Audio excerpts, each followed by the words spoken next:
I got it right this time. So when is this time? When is it time to get it right?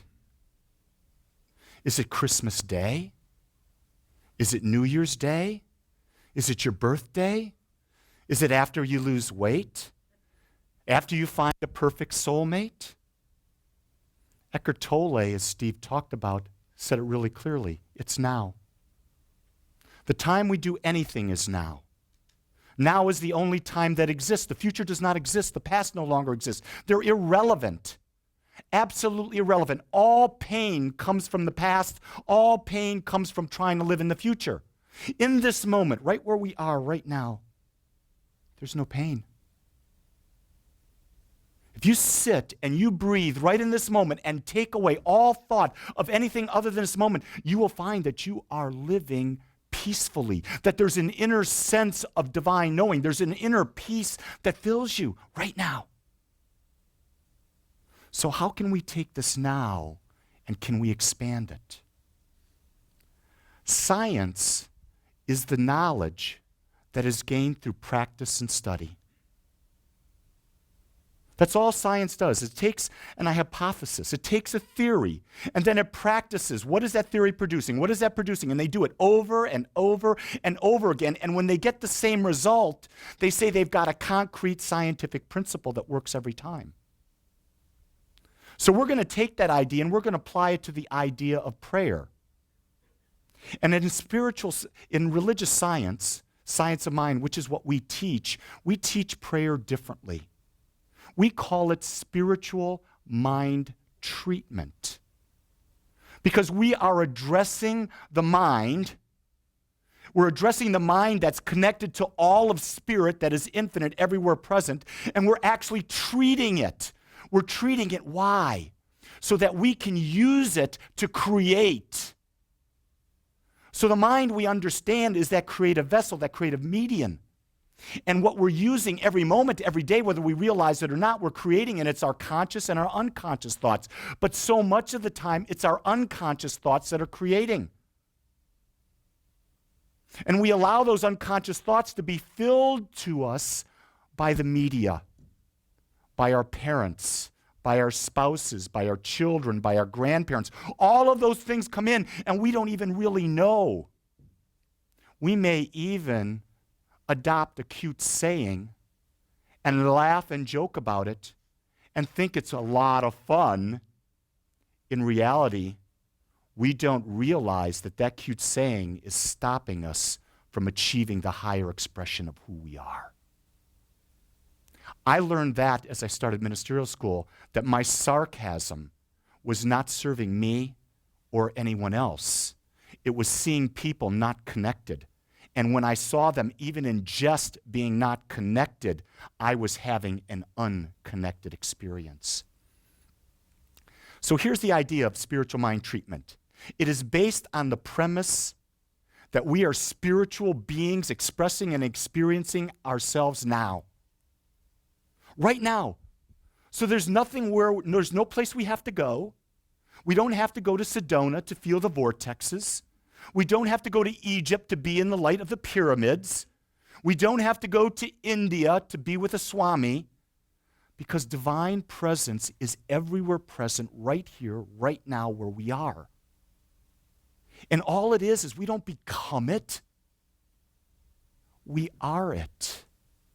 The key is we have to turn that switch and realize it. We have to realize it. And here's the key word. It's the A word. And the A word is awareness. That is what we're seeking all of our lives in every situation. If we're on a date, we're seeking to be aware of how great we are and how great our partner is and how we come together to dance and how do we become aware that we have this ability to be with each other and to experience bliss. When we're in work, and we're with other people, we become aware that we're working with others who are coming together for one purpose, whatever that business's purpose is. And when we become aware of that we're there for one reason, we can join in and our creative power blends and it becomes even greater. So spiritual mind treatment is the idea based on the premise that we are always seeking unification. We're always seeking to come out of the ego, this body image, and into the allness, that really to realize that this body is simply an expression of the mind that has created it to go through life. And everyone creates their bodies differently. And most of the bodies that people see out there, because you go to the state fair, God has a sense of humor about itself because it has brought itself forward in every size, shape you can imagine. And if you can't look in the mirror and laugh at your body, something's gravely wrong. I can look and say, you know, I'm pretty good looking. But look at that, and look at that, and look at that. That's really ridiculous. Why would God do that? And you realize God has a sense of humor. But here's the funny thing. We take it seriously. We beat ourselves up over the slightest little thing that's not a flaw. It's something we've created by someone else's judgment, trying to sell a petite little dress or a certain type of pant. And so we say to ourselves, well, if I'm not that, then I must not be enough. You see, we come back to what is the purpose of prayer. It's about unifying with the allness. And in the allness, there is no judgment. So we have to let go of this idea that there's a judging God. If God is infinite, everywhere present, always knowing itself to be full, and there's nothing other than God, it means that God has nothing to judge itself against. So if God has nothing to judge itself against, how can there be this being that looks like a great man with a beard up there keeping track, judging us for what we do? That is a fallacy that was put to us by politics, government, and religion coming together to control the consciousness of society. They were saying you need a medium to find your truth. No, you don't need anyone to find your truth. All you have to do is go within, be silent, and know the oneness, and you will feel, sense, and know it. I would invite you, when you want to know that oneness, reflect back when you were a little child.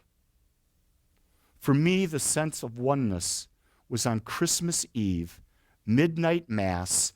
I was 7 years old. I had on my blue pants, with my white shirt, with my white tie, because I went to Sacred Heart in Dearborn, Michigan. And at midnight mass, we, the second graders, got to climb those winding stairs in the back of this magnificent church. And we climbed them till we got up there. And then this huge organs, pipes which were behind us started to play.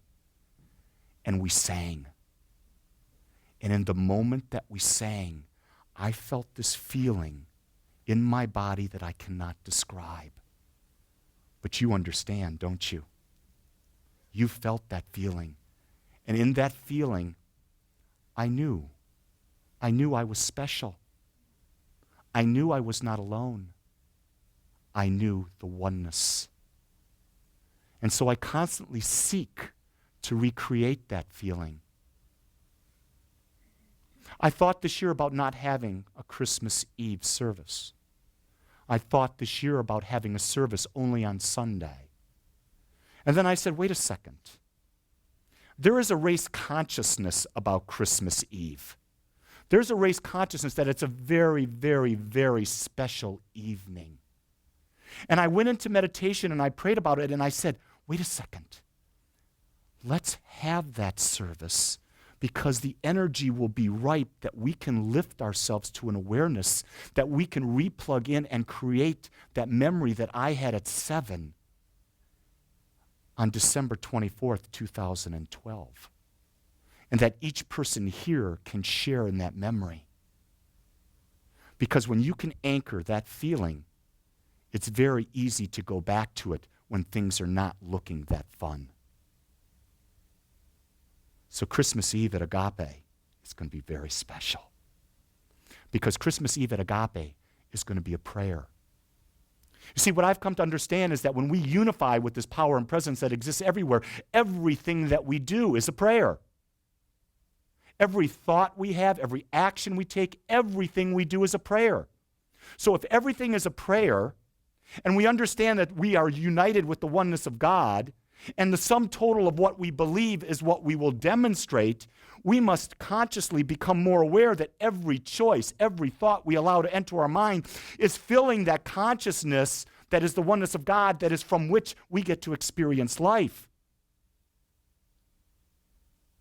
And so last night when we were gathered in festivity, I didn't speak as much as I normally do, but I watched the joy.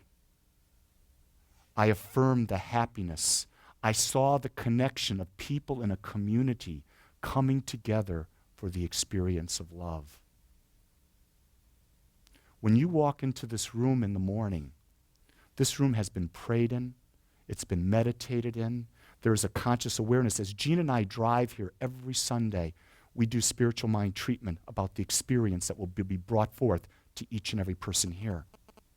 Because we understand that the intention, when put out there clear, must be demonstrated. You see, this aspect of God that creates, it is the law. It is everywhere. It's right where we are. And it takes the sum total of our thoughts without judgment and creates that experience. So all we have to do is fill the vase, fill the idea of the sum total of what we experience.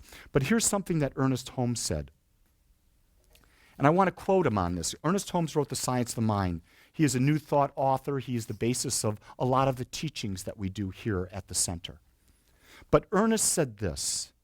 He said, our word must have in it a conscious acceptance of the desired result, which permits the law to operate at the level of our realization of that result.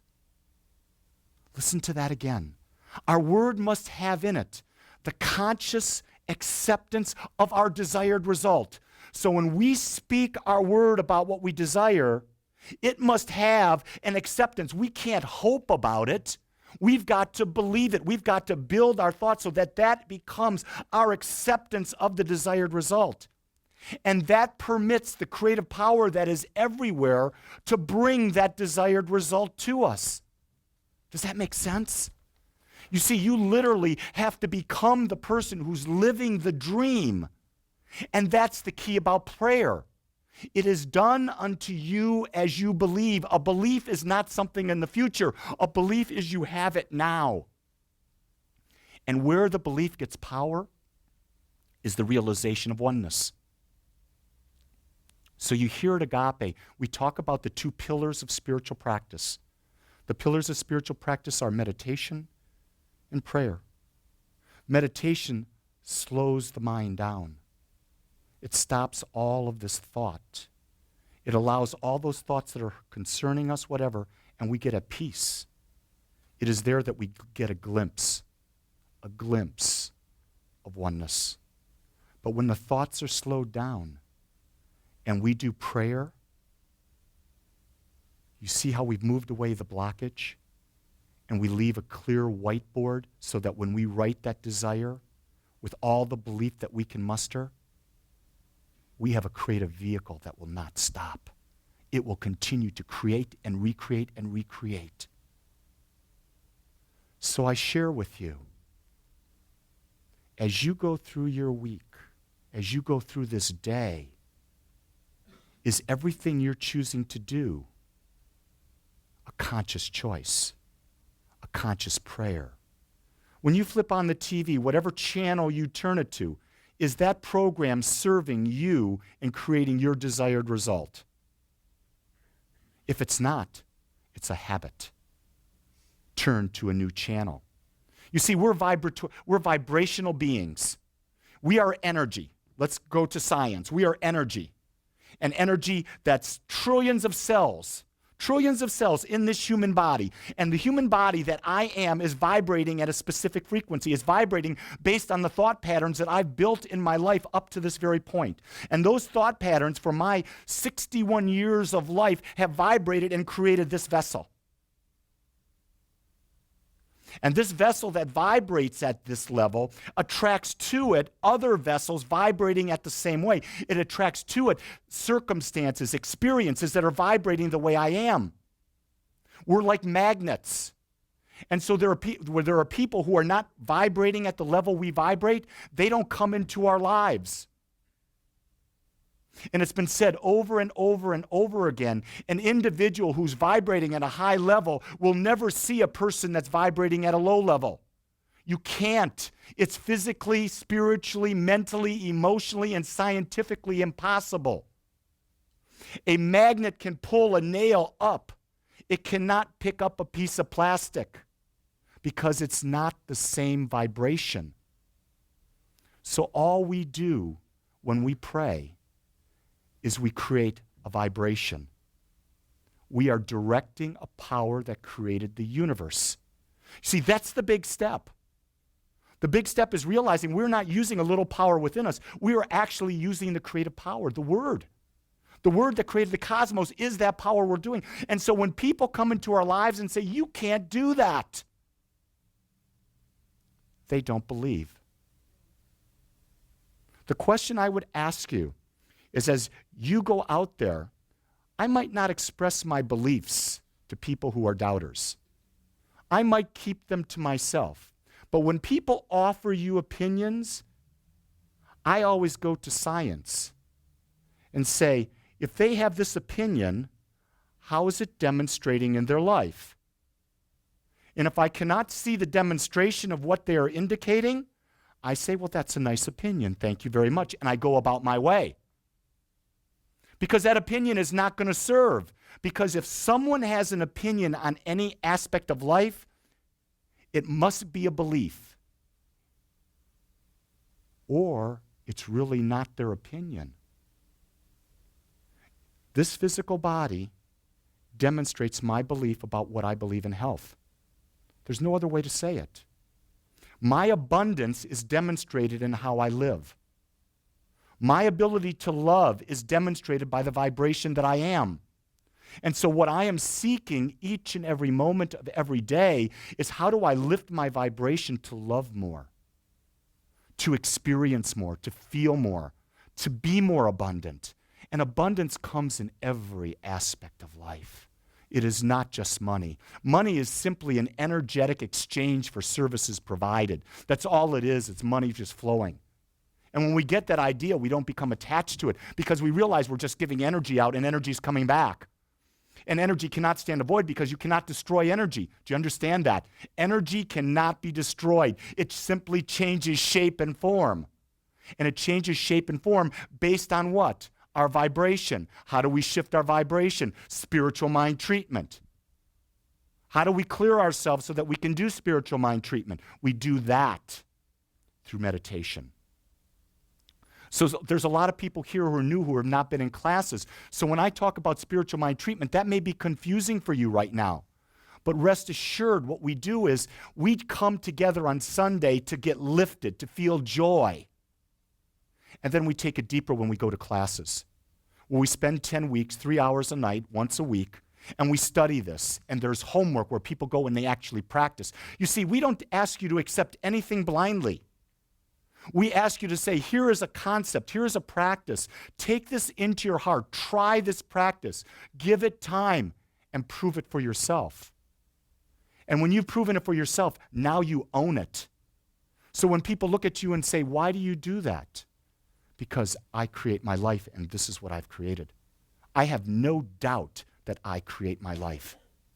People may call you blasphemous. Let them. You're creating a life full of joy.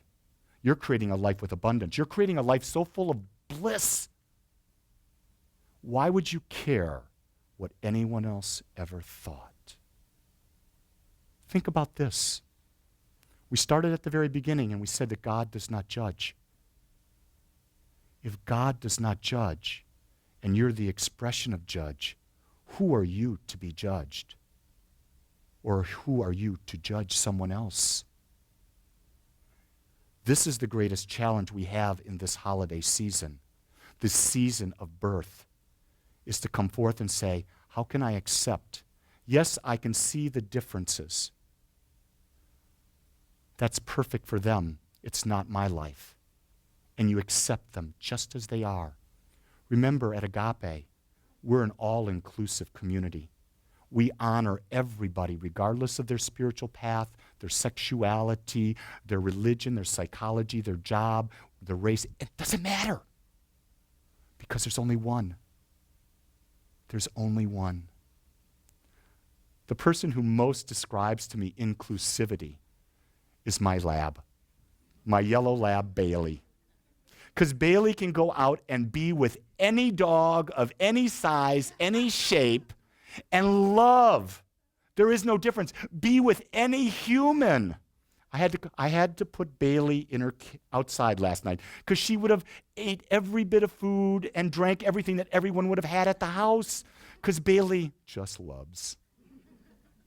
And she comes from this sense that there's nothing wrong with anyone, that everyone is her friend. And yet she sees that everyone is different. But that doesn't change how much she loves. Spiritual mind treatment is the process of realizing from within. That's the leap of faith. It's not out there. It's not in a textbook. It's not someone showing you the way. It's you taking a tool and you applying it to your life and you seeing the result and then using it again and again and again. I will tell you right now that you're experts at this. Do you know that? Because your lives right now, you created. Every aspect of your life you created. So don't judge yourselves. Most of it was created unconsciously. And now you have the opportunity to grasp that one thing, and that is the awareness of who you are. And now to take these principles and truths and decide what it is you want to be, and then funnel all energy toward that. And I guarantee it will be done unto you as you believe.